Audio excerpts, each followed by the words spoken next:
Hi friends, வணக்கம். Welcome to impact IAS academy. நம்ம பார்த்துருப்போம் டிஎன்பிசி குரூப் 2 மற்றும் குரூப் 4 அதுக்கான சிலபஸ் ரீசெண்டாக டிஎன்பிசி வந்து சேஞ்ச் பண்ணியிருக்காங்கன்னு சொல்லி பார்த்தோம் இல்லையா? சரி, இப்போ அதில் தமிழ் கொடுத்துருக்காங்க இல்லையா? பொது தமிழுக்கான சிலபஸ் கொடுத்துருக்காங்க. அதை நம்ம எலாபரேட்டாக டிவைட் பண்ணி அது என்னென்ன டாபிக்ஸ் கிளியராக கொடுத்துருக்காங்க அப்படின்றத கொடுத்து அது எங்கே படிக்கலாம் என்னன்றதுக்கும் ஒரு ஓரியன்டேஷன் கொடுக்கலாம். ஓகேங்களா?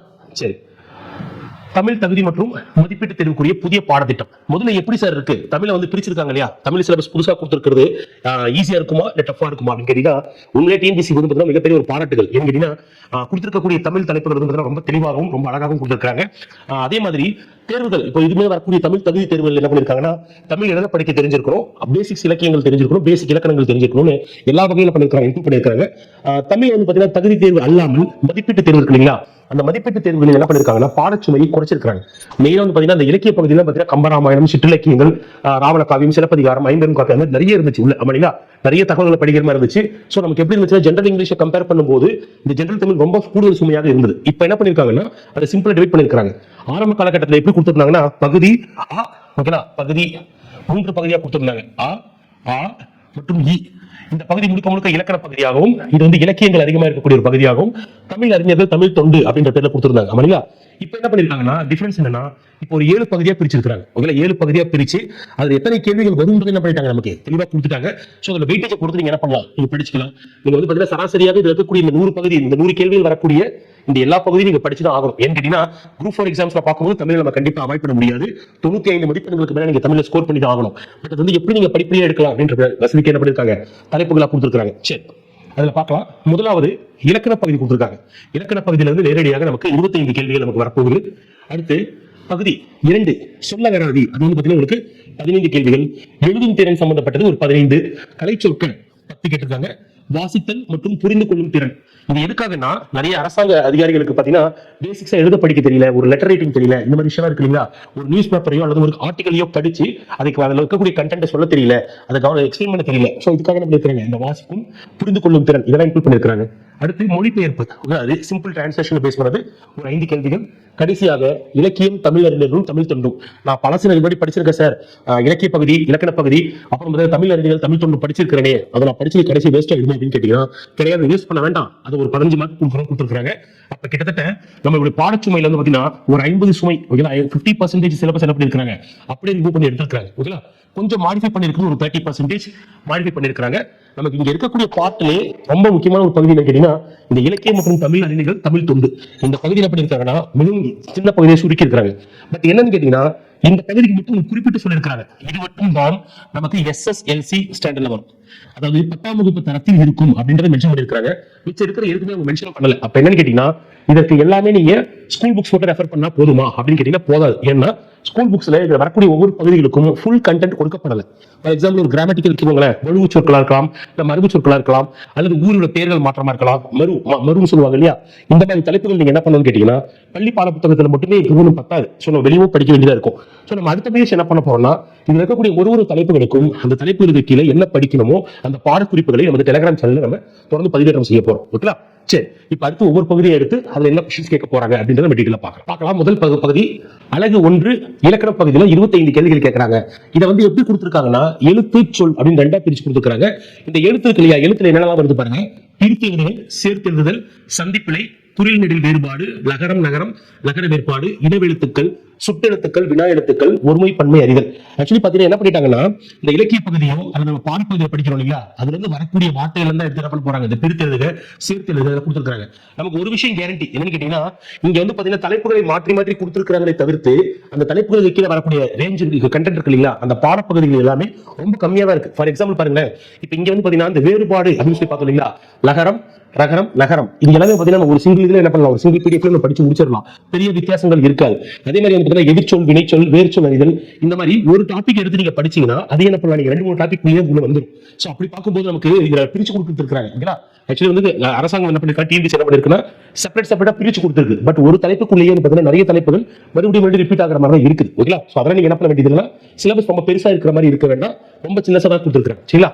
சொல்ல வந்து பாத்தீங்கன்னா எதிர்ச்சொல், வினைச்சொல், எழுத்துப்பிழை, ஒற்றுப்பிழை, அதுக்கடுத்து 2 வினைச்சொற்களையும் வேறுபாடு அறிதல். இப்ப இந்த 2 வினைச்சொற்களையும் வேறுபாடுகள் அறிதல் அப்படின்னா ஃபார் எக்ஸாம்பிள் படித்தல், பயிலுதல். ஓகேங்களா? அப்படி ரெண்டு இருக்கா? இல்ல படித்தல் குடித்தல் இப்ப இந்த மாதிரி இருக்குங்களா? ரெண்டு வினை சொற்கள் வர்ப்பு கொடுத்து அதோட டிஃபரன்ஸ் கேட்கக்கூடியது. அதே மாதிரி கீழே நமக்கு கொடுத்துருக்காங்க. சோ அப்படி பார்க்கும்போது தலைப்புகள் மட்டும்தான் பேர்கள் தான் மாறி இருக்க தவிர்த்து நிறைய டாபிக்ஸ் பார்த்தீங்கன்னா உங்களுக்கு ஒன்றோட ஒன்று கோஆர்டினேட் தான் ஆகிருக்கு. ஓகேங்களா? சரி, அடுத்து ரெண்டாவது பாருங்க, சொல்ல வினாதி. பாருங்க, எதிர்ச்சொல்லை எடுக்கிறது மறுபடியும் ஆல்ரெடி பார்த்து தான் வருது. ஓரெழுத்து ஒரு மொழி, உரிய பொருளை கண்டறிதல், ஒரு பொருள் தரும் பல சொற்கள். ஓகேங்களா? அதுக்கடுத்து பொருந்தா சொல்லை கண்டறிதல். இந்த ஒரு பொருள் தரும் பல சொற்கள் இதே மாதிரி நமக்கு கீழே கொடுத்துருக்காங்க. எடுத்துக்காட்டு பாத்தீங்கன்னா வச்சுக்கோங்களேன், இப்ப தாமரைக்கு இந்த பேர்கள் இருக்கு இல்லைங்களா, கமலம் அந்த மாதிரி சொல்லுவாங்க இல்லையா? அப்ப அந்த மாதிரி ஒரு சொற்கள், அகரவரிசைப்படி அமைத்தல், ஒரு பொருட்பன்மொழி, இரு பொருள் குறிக்கும் சொற்கள், அடுத்து பேச்சு வழக்கு, எழுத்து வழக்கு, சொல்லும் பொருள் மறிதல் இதெல்லாம் கொடுத்துருக்காங்க. இதுக்கெல்லாம் எடுத்துக்காட்டு கொடுத்துருக்காங்க. அடுத்து பாருங்க, கோடிட்ட இடத்தில் சரியான சொல்லை தேர்ந்தெடுத்தது அப்படின்னா பயிலுதல் எழுதுதல் இந்த வாக்கியத்துக்கு எது வரும் அப்படின்னு கொடுத்திருப்பாங்க. அடுத்து பொருத்தமான பொருளை தேர்வு செய்தல், ஊடகம் என்பதற்கு சரியான பொருள் எது, செய்தியா அல்லது தகவல் தொடர்பா அப்ப கேட்டிருக்காங்க. இந்த மாதிரி கொஸ்டின்ஸ் வரதா கொடுத்திருக்காங்க. இது எல்லாமே நம்ம அன்றாடம் செய்தியில பார்க்கக்கூடிய விஷயங்கள், கேள்விப்பட்ட விஷயங்கள் தான் வரப்போகுது. சோ இதுக்கு நீங்க ரெகுலரா பிராக்டிஸ் பண்றதன் மூலமாக இந்த இலக்கண பகுதி ரொம்ப ஈஸியா கேள்வி பண்ணிடலாம். ஓகேங்களா? சரி, அடுத்து பாருங்க, இது நமக்கு ஆல்ரெடி சிலபஸ் இருந்ததுதான். ஊருடைய மருவுகள். ஓகேங்களா? புதுச்சேரி புதுவை நம்ம திரும்பிச்சு, மயிலாப்பூர் மயிலை அப்படின்னு சொல்லி மாறிச்சு இல்லையா? சரி, அந்த மாதிரி அப்புறம் பிழை திருத்துதல், ஊரு அப்படின்றது பதிலாக ஊர் இந்த மாதிரி பார்த்தீங்கன்னா வரக்கூடியது. அடுத்து பேச்சு வழக்கில் வரக்கூடியது, வெத்தில, நாற்காலி, தலகாணி. ஓகேங்களா? அப்புறம் திசை சொல் மரபெல்லாம் இருக்கும் இல்லையா? அந்த மாதிரி இருக்கக்கூடிய மரபு சொற்கள் கொடுத்துருக்காங்க. பேச்சு வழக்கு, நேற்று மழை பெஞ்சது, அவன் சாயங்காலம் போயிட்டான் அப்படின்னு சொல்லுவாங்க. இந்த மாதிரி வார்த்தைகள் இருக்கு இல்லையா? அந்த வார்த்தைக்கான பியூர் தமிழ் வார்த்தைகள். அதுக்கடுத்து சொற்களை இணைத்தல், கன்ஜக்ஷன் அப்படின்னு சொல்லுவாங்க இல்லையா? அந்த இணைக்கும் வார்த்தை மற்றும் அல்லது இதெல்லாம் நீங்க வந்து யதார்த்தமா வந்து டெய்லி பேச்சு வழக்கில் பயன்படுத்தக்கூடிய வார்த்தை தான். பட் அந்த சென்டென்ஸ் டிகிரி ஸ்டாண்டர்ட்ல கேட்கறாங்கன்னு போது சரியான பதம் எதுன்றது கொஞ்சம் பிராக்டிஸ் பண்றது என்ன பண்ணணும், அதனால பயிற்சி எடுத்துக்கிறது அவசியம் தான்.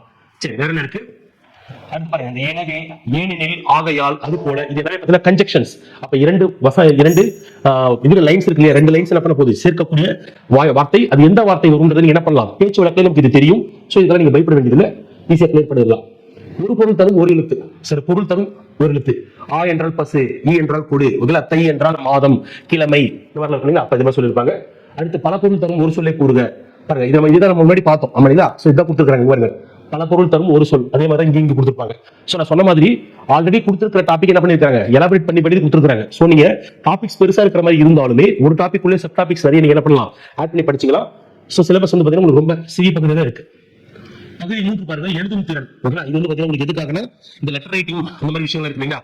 ஒரு அரசாங்க அதிகாரியா இருக்கும்போது நீங்க வந்து நிறைய லெட்டர்ஸ் எழுத வேண்டியிருக்கும். அப்ப அந்த மாதிரி விஷயங்கள்ல எப்படி எழுதணும் அப்படின்றதுக்கான ஒரு பிராக்டிஸ்க்காக என்ன பண்ணிருக்காங்க, இந்த பார்ட் 3 கொடுத்திருக்காங்க. சொற்களை ஒழுங்குபடுத்தி சொற்சொடர் அமைத்தல் அந்த மாதிரி விஷயம். தொடர் வகைகள், செய்வினை, செயல்பாட்டு வினை, தன்வினை, பிறவினை, ஒருமை பன்மை பிழையறிந்து சரியான தொடரை அறிதல். இதெல்லாம் நம்ம முன்னாடியும் பார்த்தோம். சோ ரிப்பீட் ஆயிருக்கு. அடுத்து மரபு தமிழ், உயர்திணை, அக்ரிதிணை, ஓகேங்களா? அதுல கேட்டிருக்காங்க. இந்த மாதிரி விஷயங்கள் வரக்கூடியது. அப்புறம் பால் மரபு, ஆண் பால், அவன் வந்தது, வந்தான், ஆணுக்கு வந்தான்னு கொடுத்து வந்தான் அப்படின்னு மாத்துங்க. இந்த மாதிரி விஷயங்கள் கேட்டிருக்காங்க. பிள்ளைகள், மரபு பிள்ளை வரக்கூடிய விஷயங்கள் கொஸ்டின் கேட்டிருக்காங்க. மெயினா இந்த எழுதுதல் பிராக்டிஸ் எங்க நீங்க தவறு பண்ணுவீங்கன்னா இந்த நிறுத்தல் குறியீடு தான். ஓகேங்களா?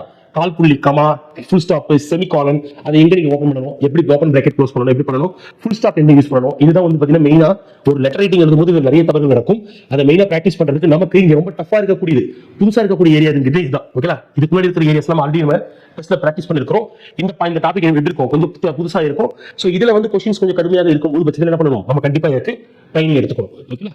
அடுத்த டாபிக் வந்து பாத்தீங்கன்னா பகுதி 4 கலைச்சொற்கள்.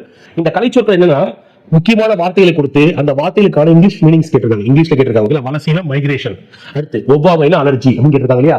நம்ம சோசியல் புக் இருக்கு இல்லைங்களா, 6ஆம் வகுப்புல இருந்து 12ஆம் வகுப்புக்கு இருக்கக்கூடிய தமிழ் சோசியல் புக் இருக்கு இல்லையா? சோசியல் புக்ல தமிழ் மீடியம் அது இருக்கு இல்லையா? அந்த Tamil medium science and social இதுல வந்து பாத்தீங்கன்னா புத்தகத்தின் பின்னாடி வந்து கலைச்சொற்கள் கொடுத்துருக்காங்க. நீங்க அதை தேர்ந்தெடுத்து முடிச்சு படிச்சு முடிச்சுட்டு என்ன பண்ணுங்க, அடுத்து நம்ம வெளியே இருக்கக்கூடிய மெட்டீரியல்ஸ் கொடுக்கு இல்லையா, நம்ம கிரியேட் பண்ணி தரக்கூடிய மெட்டீரியல்ஸ் எக்ஸ்ட்ரா சேர்த்து படிச்சுக்கலாம். சோ கலைச்சொற்கள் பகுதிக்கு பள்ளி பாட புத்தகத்துக்கு முதல்ல என்ன பண்ணுங்க, கம்ப்ளீட்டா முடிச்சிருங்க.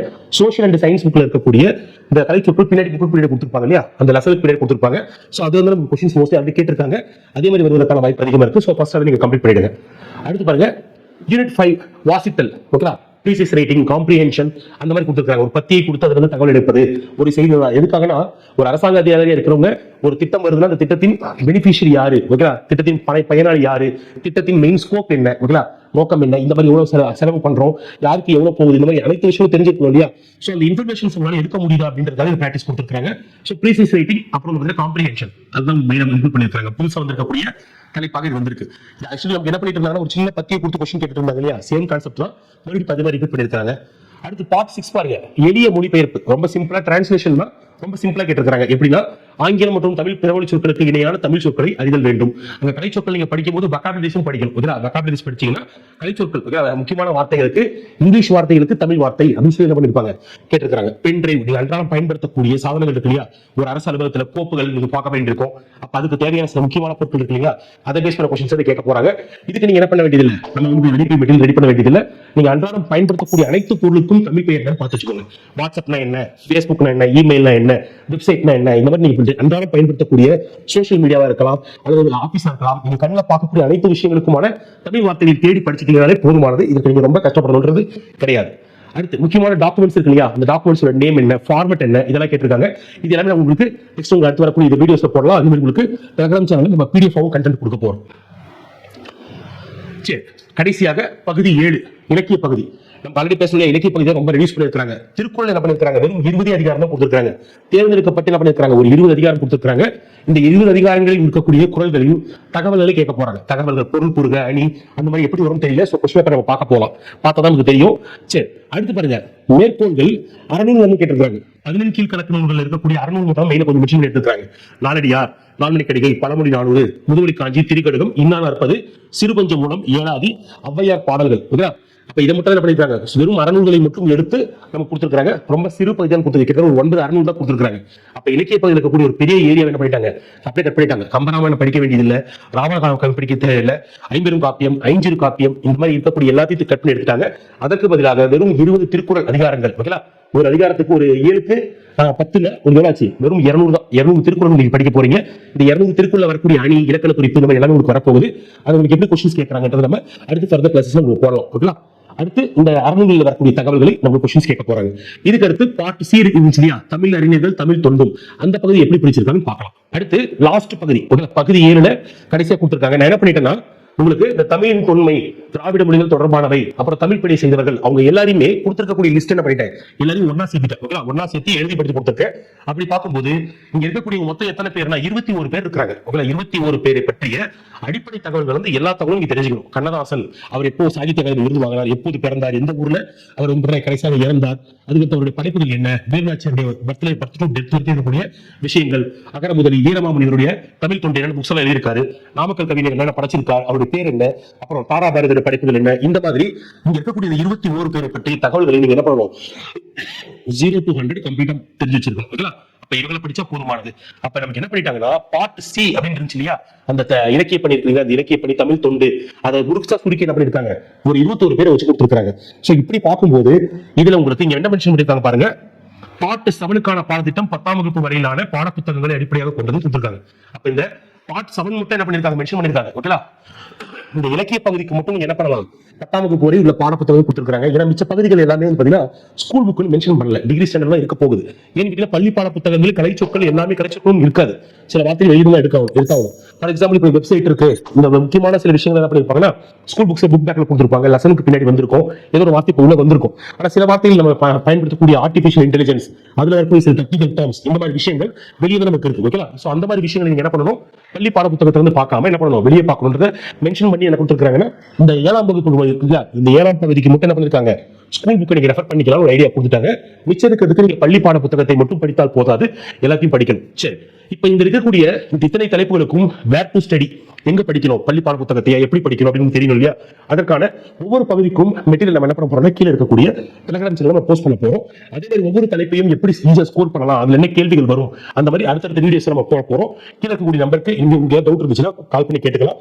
கீழே இந்த பிடிஎஃப் இருக்கு இல்லையா, இந்த பிடிஎஃப் கீழே டிஸ்கிரிப்ஷன்ல கொடுத்துருக்கேன், சோ அதை நீங்க எடுத்துக்கலாம். கீழே வாட்ஸ்அப் குரூப், டெலிகிராம் குரூப் எல்லாம் இருக்கு, அந்த குரூப்பை ஜாயின் பண்ணிக்கோங்க. கண்டினியூஸா ஃபாலோ பண்ணுங்க. அடுத்து தமிழ் பத்தியோ அடுத்து ஜிஎஸ் பத்தியோ உங்களுக்கு தொடர்ந்து அப்டேட்ல பார்க்கலாம். தேங்க்யூ.